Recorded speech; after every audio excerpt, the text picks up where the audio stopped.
महानुभावों, आज मैं आपको वास्तु विद्या के संदर्भ में बहुत कुछ जानकारी उपलब्ध करा रहा हूँ।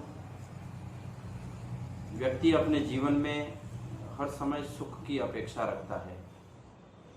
वह अपने जीवन भर ये सोच रखता है कि मुझे दुख नहीं आए, संक्लेश नहीं आए, संकट नहीं आए, मैं और मेरा परिवार बहुत सुरक्षित रहें, मेरा समाज, मेरा राष्ट्र, हम सब बिल्कुल ठीक रहें। गरीबी, असहायपना, बीमारियां, नाना तरह के कष्ट, इनसे हम कोसों दूर रहें, ये उसकी बहुत बड़ी एक अपेक्षा है। और जो व्यक्ति इस तरह की अपेक्षाओं को आत्मसात कर लेता है, उन अपेक्षाओं में खरा उतरता है, उसके लिए उसे कुछ पुरुषार्थ करने की आवश्यकता है। और उस पुरुषार्थ का नाम है वास्तु विद्या, वास्तुकला, ये उसका एक नाम है। हम वास्तुशास्त्र के सहारे अपने आवासीय क्षेत्र, भवन, अर्थ अर्जन के स्थान, इनको कैसे अच्छी तरह से बना करके उससे सुख हासिल कर सकते हैं, उसके विषय में हमारे पुराण पुरुषों ने भी बहुत कुछ कहा है। पुराणों में, ग्रंथों में हजारों वर्ष पहले वास्तुशास्त्र का बहुत बड़ा उल्लेख भी आया है। हम समझें कि नारायण श्री कृष्ण के एक मित्र रहे जिनका नाम था सुदामा। सुदामा ने अपने जीवन काल में बहुत गरीबी का सामना किया। एक समय भी अपने मित्र के पास गए। कृष्ण जी ने सुदामा जी की उस असहाय स्थिति को देख करके विश्वकर्मा को बुलाया और उनको कहा कि आप मेरे मित्र के लिए ऐसा भवन बनाएं, वास्तुशास्त्र के अनुरूप भवन बनाएं कि इनके जीवन में सुख और समृद्धि हमेशा निवास करे। इसका मायना भी ये रहा कि वास्तु की पद्धति से सुख और समृद्धि एक आधार बन सकती है। इसके साथ ही बहुत सारे पुराण पुरुषों ने भी वास्तुशास्त्र पर काफ़ी ग्रंथ लिखे हैं। वास्तुशास्त्र पर दूसरी शताब्दी में आचार्य वीरनंदी स्वामी ने लिखे वास्तु ग्रंथ, चौथी और पांचवी शताब्दी में आचार्य भद्रबाहु स्वामी ने बहुत सारे वास्तु पर टिप्स लिखी है, ग्रंथ लिखे हैं। सूत्रधार मंडन ने भी लिखे हैं। ठक्कर फेरू ने भी वास्तुशास्त्र पर बहुत कुछ लिखा। ऋषि मानसार ने भी वास्तुशास्त्र पर मानसार पद्धति लिखी। गंगाधर जी ने लिखा, सूत्रधार मंडन ने लिखा। इसके साथ ही वराह मिहिर ने भी लिखे, आचार्य गुणकीर्ति ने लिखे, प्रभाशंकर सोमपुरा ने लिखे, अरिका विशुद्धमती माता जी ने मंदिर वास्तु और ग्रह वास्तु पर भी बहुत सारी पुस्तकें लिखी।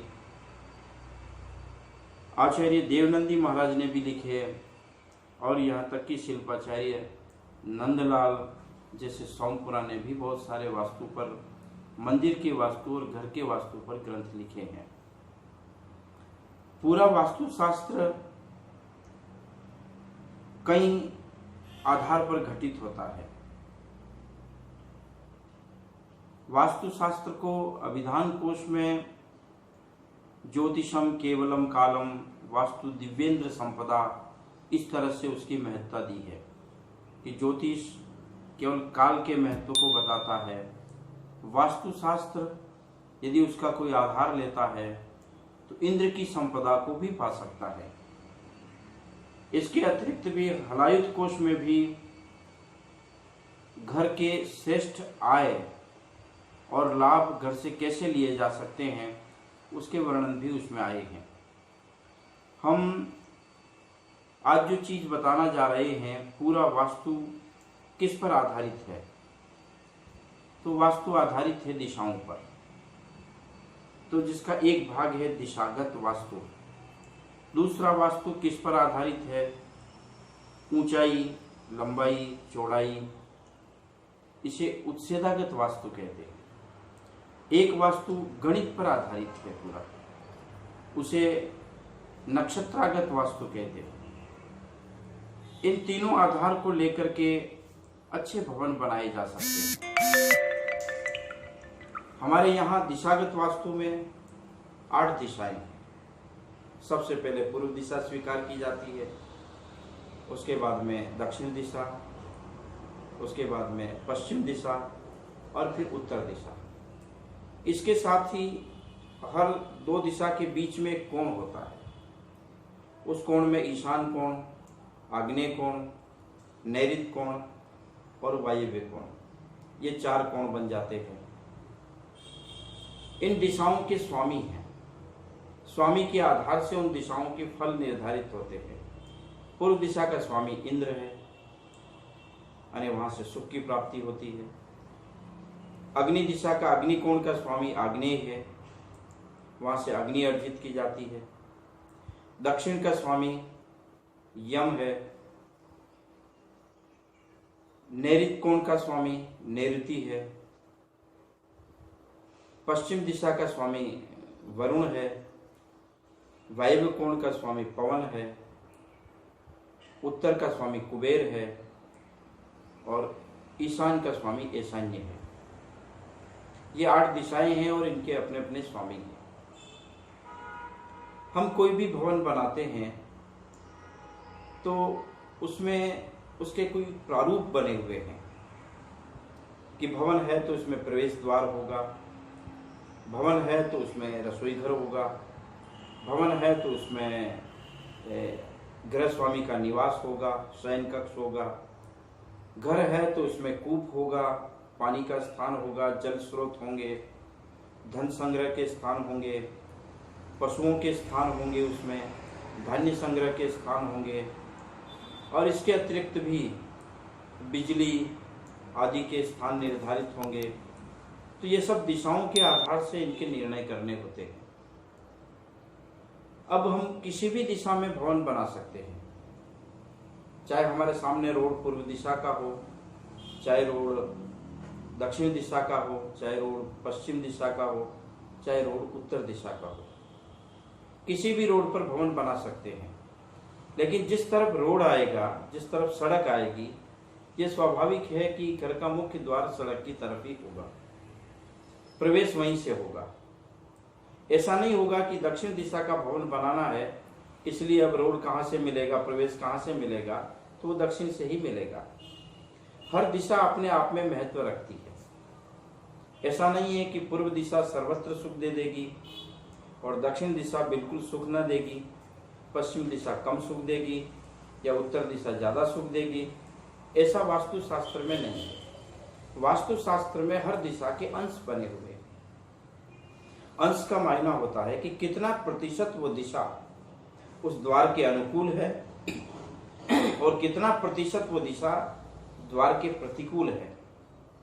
जैसे पूर्व दिशा है, पूर्व दिशा का मध्य भाग और ईशान का कोण, मध्य भाग से ईशान का कोण द्वार के लिए शुभ है, ये पूर्व दिशा के लिए है। ऐसा का ऐसा दक्षिण दिशा, दक्षिण दिशा का मध्य और आग्नेय का कोण, ये दक्षिण दिशा के द्वार के लिए शुभ है। ऐसा का ऐसा पश्चिम दिशा, पश्चिम दिशा का मध्य और वायव्य का कोण, ये पश्चिम दिशा के द्वार के लिए शुभ हो जाता है।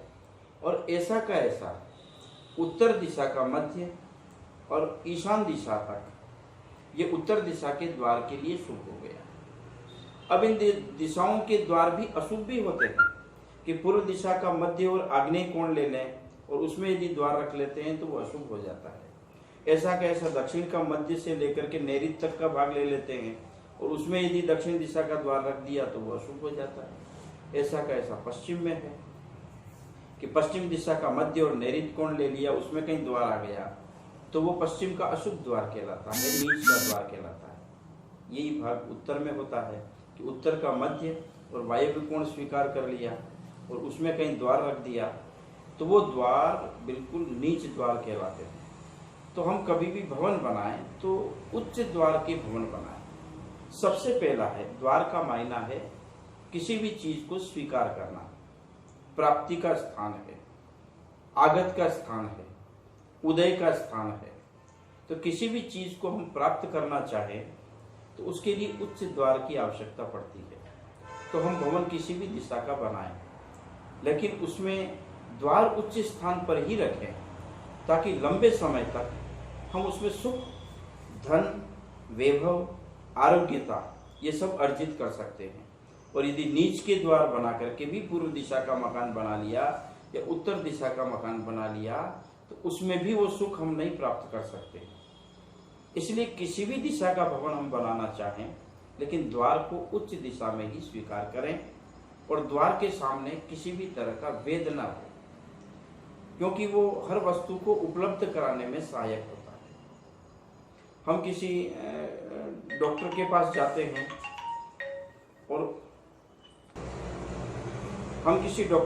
जाते हैं और अपने शरीर के किसी रोग के विषय में जानकारी कराते हैं कि साहब हमें अमुक तरह की पीड़ा हो रही है, इसके निदान क्या है। तो डॉक्टर क्या परीक्षण करता है? डॉक्टर के पास परीक्षण के तरीके हैं। सबसे पहले वो नब्ज परीक्षण करता है, नाड़ी देखता है, शरीर की कंपन, रुधिर की शरीर में गति क्या है, उसको नाड़ी से ज्ञान कर लेता है। उसके बाद में वो पेशेंट को, रोगी को कहता है आप अपना मुंह दिखाइए। तो पेशेंट अपना मुंह फाड़ता है और जीवान आगे करके उसको दिखाता है। उसके बाद में डॉक्टर देखता है कि उसकी आँख को देखता है और फिर नाभि देखता है, पेट को देखता है। उसके बाद में ट्रीटमेंट लिखता है।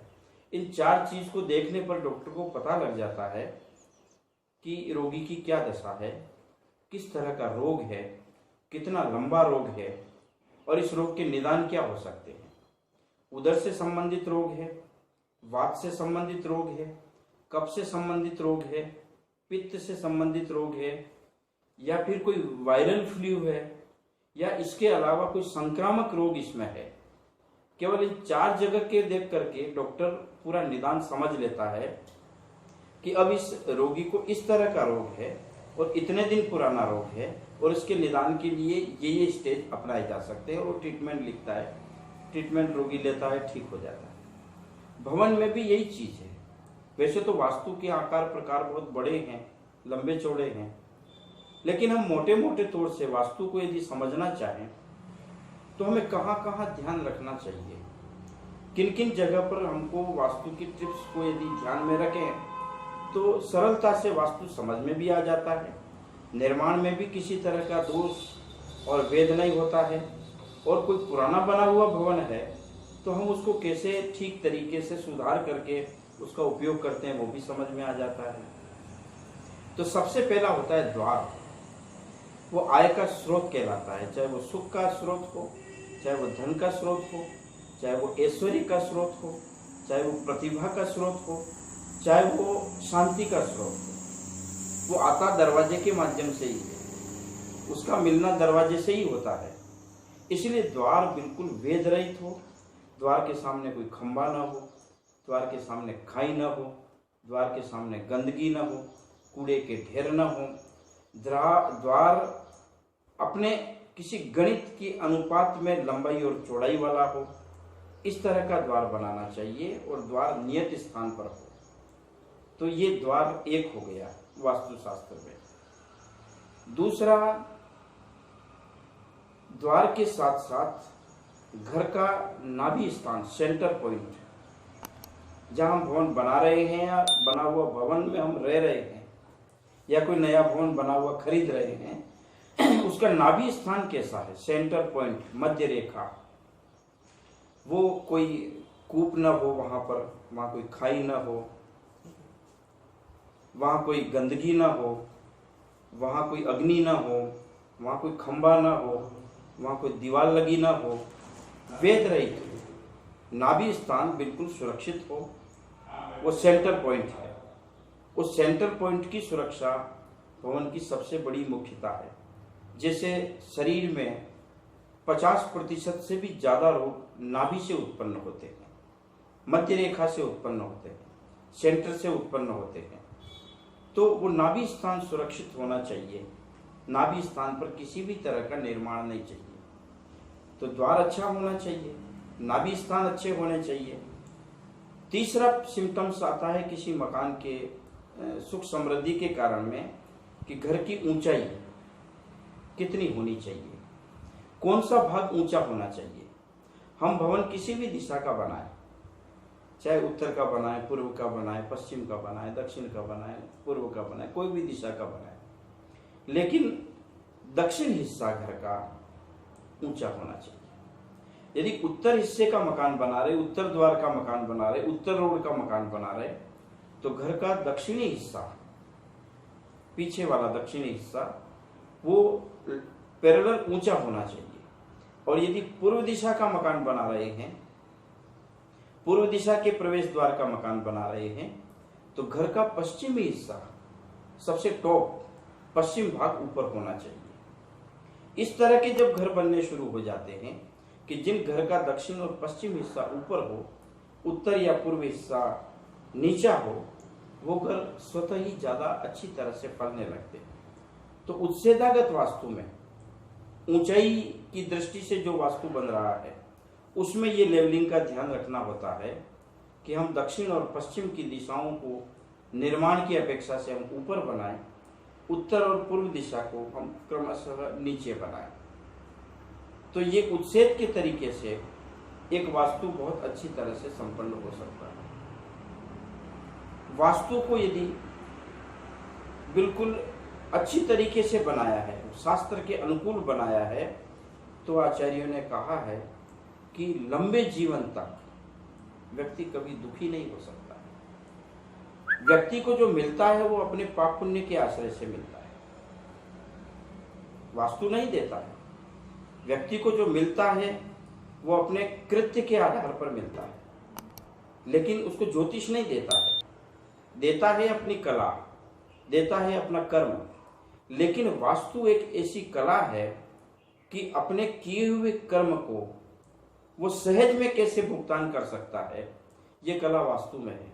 और इसलिए वास्तु शास्त्र सहज में अपने किए हुए कर्म को अच्छी रीति से कैसे फलदान दे सकता है, वो कला वास्तु में है।